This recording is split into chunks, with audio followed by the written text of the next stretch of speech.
Oh, Duncan, you silly penguin. What's going on, everyone? It's Rich Haywood here from Bacon Ice Cream Productions and Team RTFC, welcoming you to yet another episode of Good Times with Retro Rich and Fun for Five. That's right. We're back here in the studio. We are still sort of time traveling, but not really time traveling because it is INTV Tuesday. So happy Tuesday on a Wednesday, I guess. This week's been crazy, but we're here. We're ready to have some fun. We're ready to kick it off with another week, another fresh batch of content. Just actually, if you've been watching the channel, you just got a deluge of all of the cuts from Friday's epic adventure. Where we did a whole big catch-up live stream, and that was pretty cool. We checked out all sorts of cool indie games like Maneater.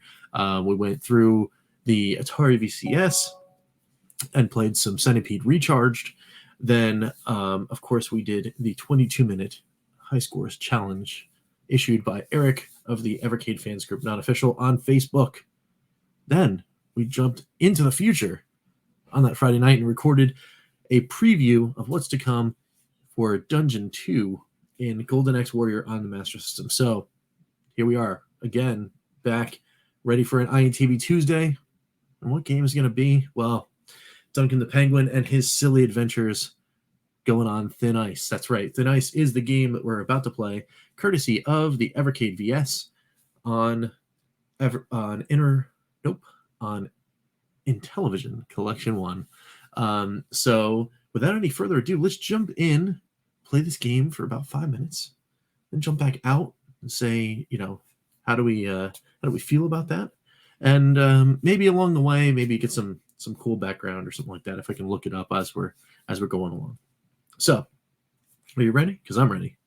So let's go. Let's do this and check out some Thin Ice.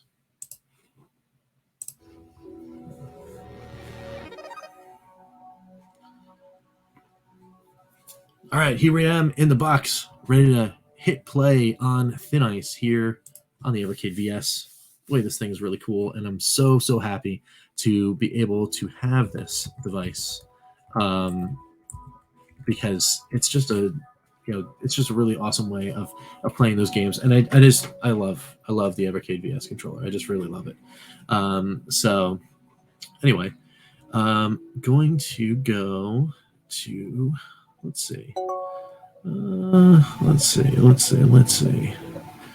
Is there some stuff here? I usually go to the wiki, but there doesn't seem to be many things in the wiki.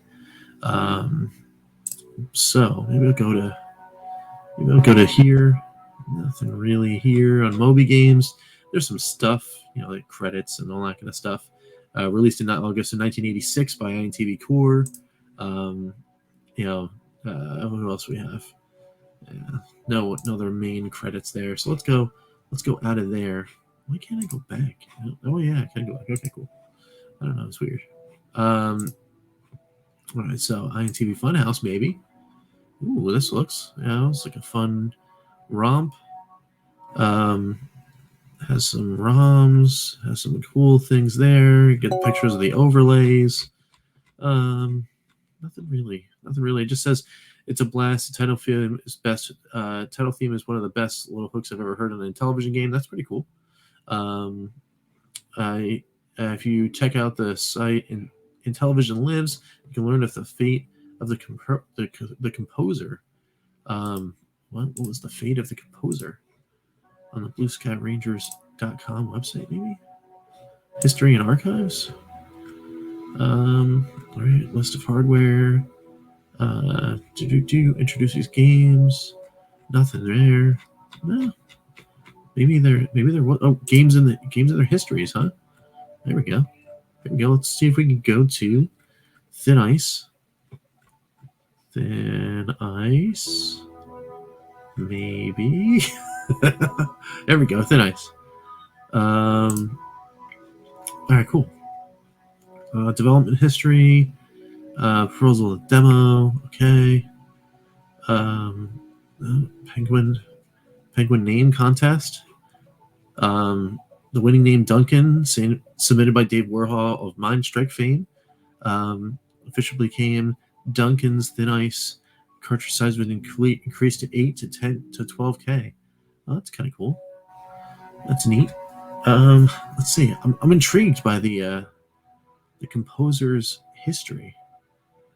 Let's see. Fun fact: early in production, Dave Warhol came to Keith Roberts, who was a manager on the game, and said he had a friend who wanted to break into the video game field as a composer and was willing to write a theme for Thin Ice for free. Keith told him no, and it was against Mattel policy to use freelancers, even if they were literally free. Following Keith's authority about as much as anyone at Mattel did, Dave had his friend write the music anyway. Dave coded it for Intellivision, and Julie linked it into the game. The theme, the Carnival of Penguins, was so addictive and perfect for the game that Keith agreed it had to be used. He contacted Mattel's crack legal department and suggested they buy the rights for $100. They probably could have, but they procrastinated for months. By the time they got around to contacting the composer, the game had been demonstrated at a number of trade shows. Using the music, the composer was able to negotiate payment of $1,200 for the 15-second theme. Huh. Thus, George Alastair Sanger sold his first video game melody. He has gone on under the nickname The Fat Man to become the most famous composer of music for interactive media. He and his team Fat have provided the music for Loom, Wing Commander, The Seventh Guest, and many other computer games. That is pretty cool. That is awesome. Fun fact: in 2000, George the Fat Man Sanger recorded the Thin Ice theme on a rock surf arrangement called "Surfing on Thin Ice." That's pretty neat. That's a cool history about the music there. So anyway, just a little cool thing we're throwing in there before we hit play on this game and check it out for 5 minutes. I always like doing that kind of thing, like digging into a history and talking about that stuff. We're actually on a show. It was my buddy Papa Pete.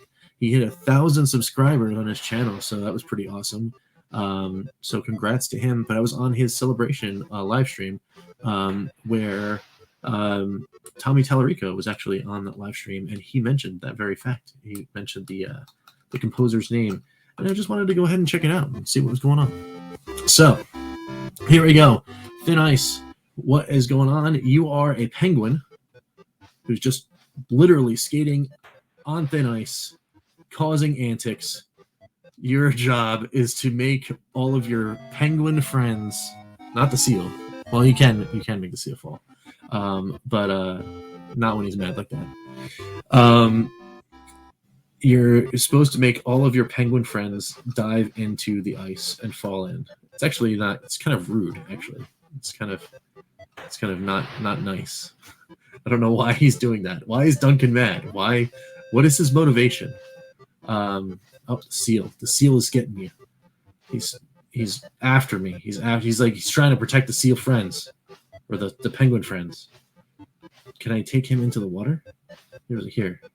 Oh, he got mad because I left the water. Then I got the penguin. I got this thing here.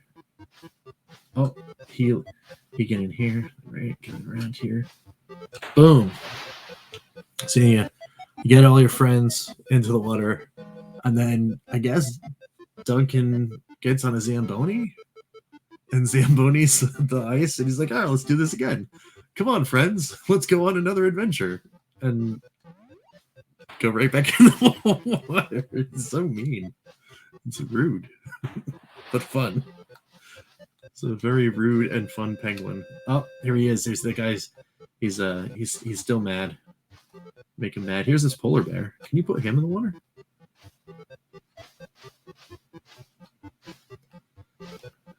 I don't know. I don't think you can. I just ran right into him.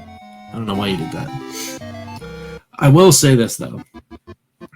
This music is classic. I am all about the like fun romp music. Very, very, very cool. I don't know why I just ran into the seal again. That's just, come on, Rich. What are you doing? But very cool. I think this is my last life But we'll play it again. We'll play another round of Thin Ice. So what's up with this? If the penguin is already in the ice, do I have to? Yeah, I have to like coerce him to come out of the ice. Here, you stop with your nonsense. Ah, come on. Oh, the polar bear can't be in the water. That's not cool. All right, we're going in again. All right, very cool, very cool. This easily is second, I think, maybe in television music for me. Second only to Thunder Castle. Even though Thunder Castle, all right, so I must say, so Thunder Castle has arrangements of actual classical music, right? That's the music you're hearing in Thunder Castle is actually classical music. Spoiler alert for all the things that I was going to plan on covering when I do Thunder Castle finally on a Fun for Five. But yes, that's exactly what you're hearing. You're hearing classical music when you're listening to the tunes of Thunder Castle. So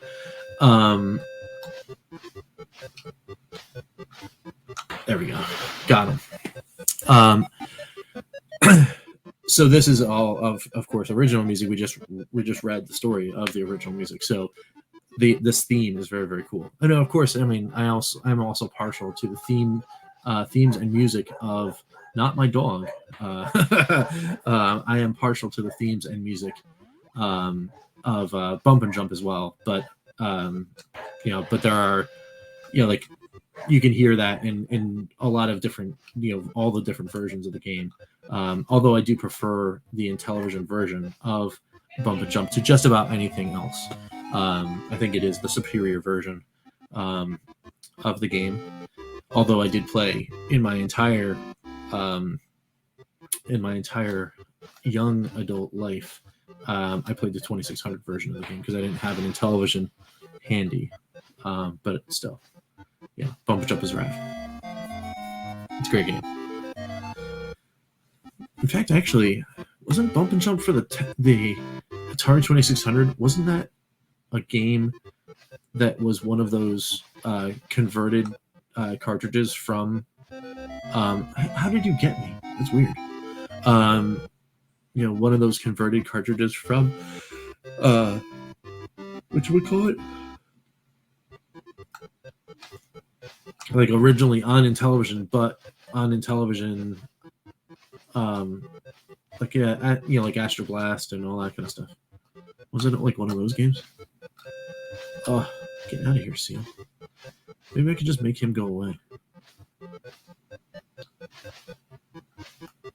Nope. That's what I get for chasing the Seal. Alright, it's another game over. But that was pretty cool. This is just about a little more than 5 minutes. So let's go ahead to the wrap up. And that's an interesting sound. See what we got. All right, cool.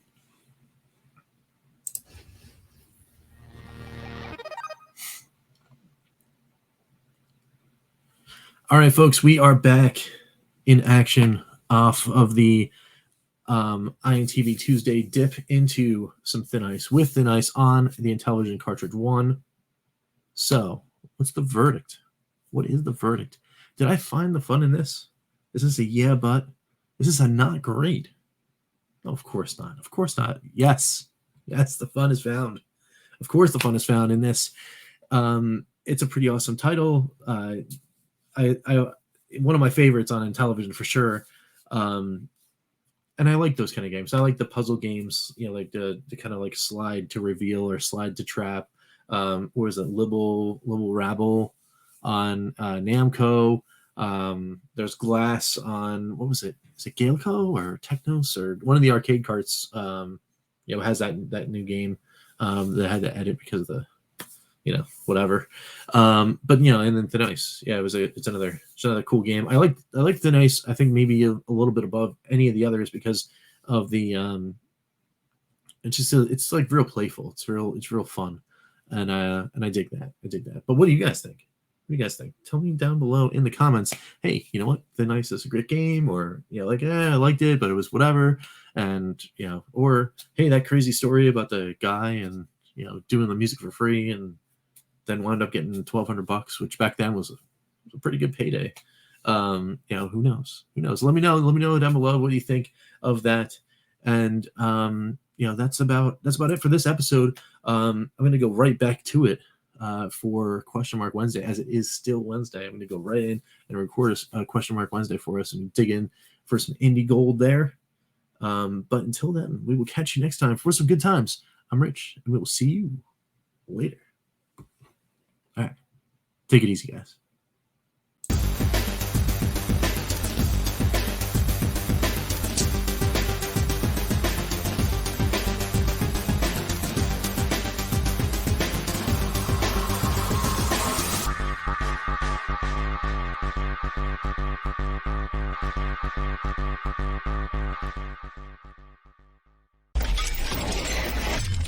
RTFC.baconicecream.com